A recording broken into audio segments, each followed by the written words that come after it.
In October 2025, inside Delta Council chambers, a single unanimous vote halted years of planning for the Tsawwassen Town Centre. After months of heated debate, the question was finally called. Now, for the record, I cannot support this application and will be voting in favor of recommendation 2 that states A, that the application LU 009754 be denied, and B, that the applicant be advised that any future proposals will require a new application in a new review process. I'll now turn to Council to call the question. All those in favor of voting for recommendation 2? Is there any opposed? And carried. Thank you very much, Your Worship. And Madam Clerk, I also. For some, it was a moment of relief. For others, a massive lost opportunity.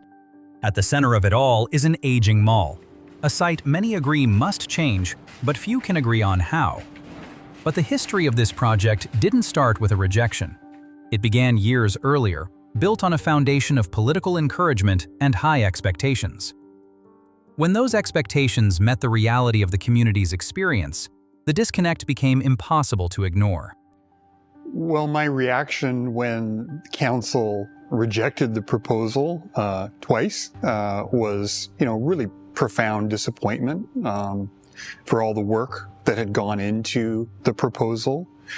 And I think the disappointment is really rooted in the history of how we got to that point. And I don't think a lot of people were familiar with the background to that. And in December of 2022, I was invited to lunch by the mayor and a couple of the councillors, and they said that they had been elected partly on a platform to see more housing built in the community, and that they wanted to see the town centre redeveloped.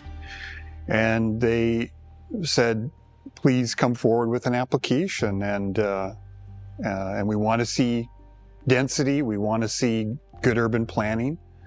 So I wanted to believe.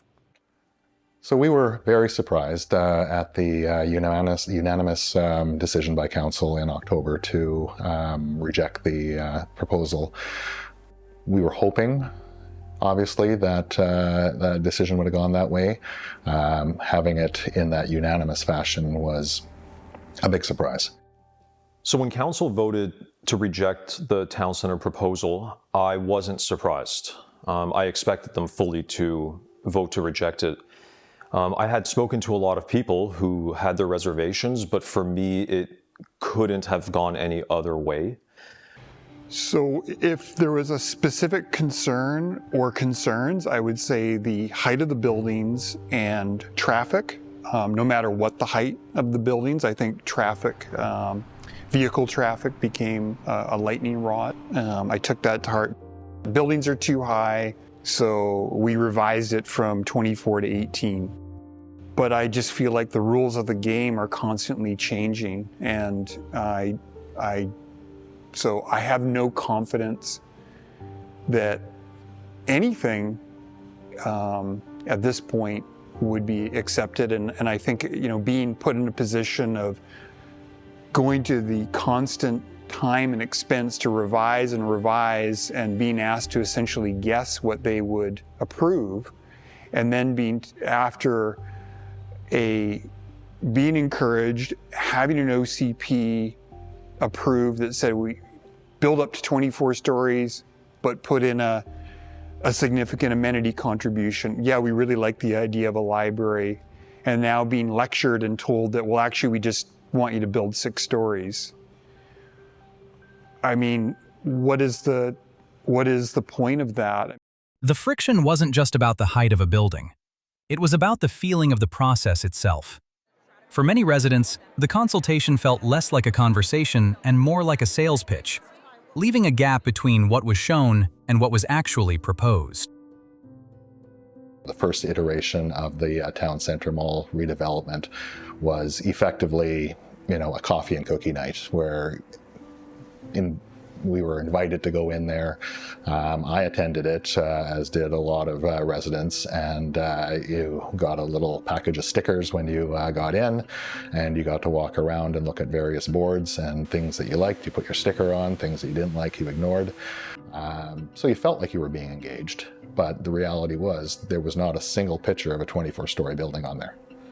I think that the challenge was they did not, to use a phrase, read the room.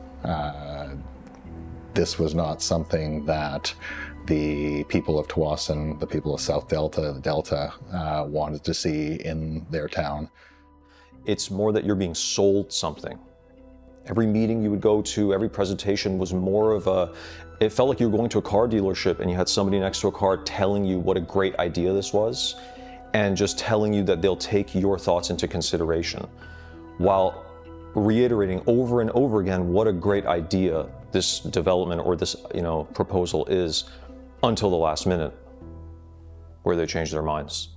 I mean, density really is the currency of seeing positive change in the town center. But I just can't keep going back after really 2 recent iterations of a plan and being told, no, that's not good enough, essentially being asked to guess what they will approve, means that I just don't feel inclined to come forward with anything in the future. This gap in transparency points to a larger shift in British Columbia's planning landscape. With the introduction of Bill M216, the power to shape Tsawwassen is shifting. It moves authority away from local government and into a provincial framework, a change many residents find deeply unsettling.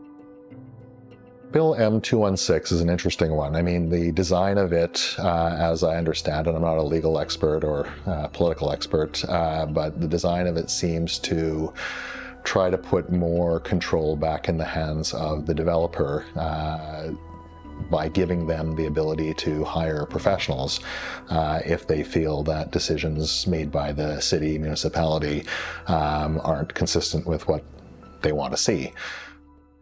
Bill M216 is just one more bill in a series of bills that takes power away from everyday people. I think one of the cornerstones of Western civilization, frankly, is the buy-in that, we're all a part of our communities, we all need to contribute, and we all have a say. Bill M216 is really a kind of a coming together, an apex of these foundational beliefs that they know better than us, that they know what to do, and that we should just stand aside and let them control and shape the futures of our communities. And I am spiritually against it. The story is not over. Tsawwassen stands at a crossroads once again. The vote closed a chapter, but it didn't solve the underlying problem. With an election on the horizon and provincial rules in flux, the next proposal won't just be about buildings. It will be about who truly decides the future of this community.